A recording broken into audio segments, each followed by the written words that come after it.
Hi guys, okay, today we're going to answer a question that one of my subscribers asked about why Bankline, and they had saw me make reference in a couple of my videos to using Bankline.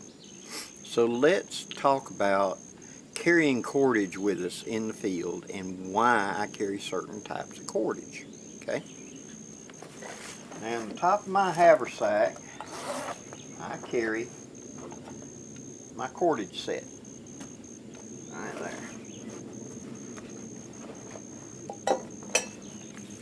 Now, on here I've got some black 550 paracord that's been turned into a donut.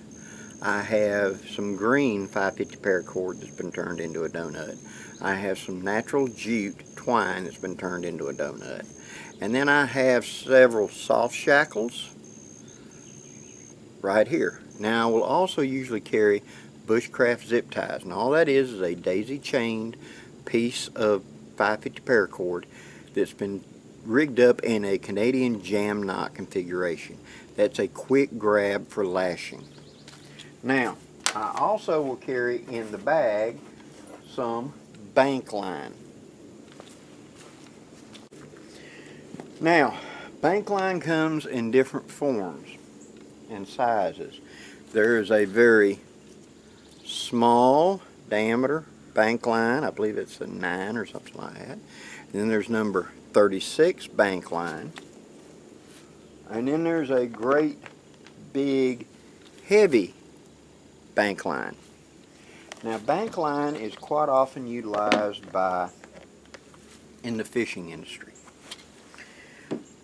So the question was, why Bankline?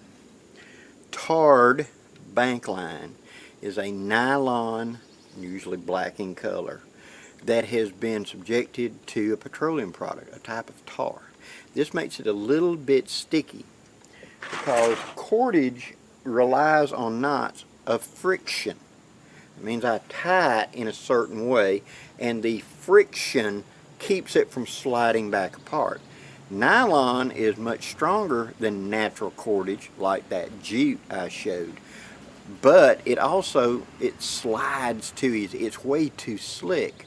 So just the plain black line or that white line you see in the sporting goods department at Walmart or whatever is so slick. Unless I put a series of several knots on it, what's going to happen is it's just going to slide apart. You tie it and it starts working in it. It's like it's greased or something, it comes apart.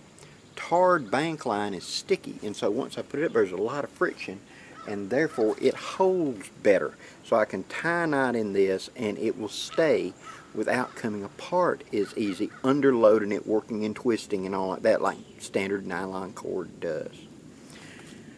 I carry these lines, and in my mindset there are two kinds. There is recoverable and line I'm not going to recover. So I carry my 550 paracord for when I need weight bearing. I'm going to make a ridge line. I'm going to make a hammock line to hang up my hammock with. I'm having to use something where I'm going to put a lot of weight on it. That's where the 550 pound breaking strength of the paracord comes in. The natural jute I carry because it may be something I'm going to use as a fire starter, or it also may be something that I'm going to leave and I want it to decay and drop off if I forget it or whatever, not damage the tree. If I put a piece of nylon around a tree and bring it up real tight or whatever, it could harm the tree if I forget it down the line, because the tree's got to grow around it. This will soften and rot and fall off, so that has an advantage with that. The zip ties and the bushcraft zip ties and the twist ties that I make up, these I'm recoverable. I'm going to make them, use them, and then recover them when I leave so I can put them back into my kit. Same thing with my bushcraft zip tie. I'm just going to pull it apart and put it back onto that leash. Bankline, on the other hand, is quite often used when I'm going to make it and leave it. It's going to be staying here permanently. So I'm building camp furniture or something like that. I will take the appropriate size of Bankline, pull it blood tight. Remember, it binds well to each other, so I'm going to put my knots in there and pull it blood tight. And I'm going to cut it and leave it. So quite often I'm carrying a roll of Bankline, but I'm carrying pre-made up links of paracord because of money considerations. It's just cheaper to buy the Bankline and leave it. So I hope that answers your question.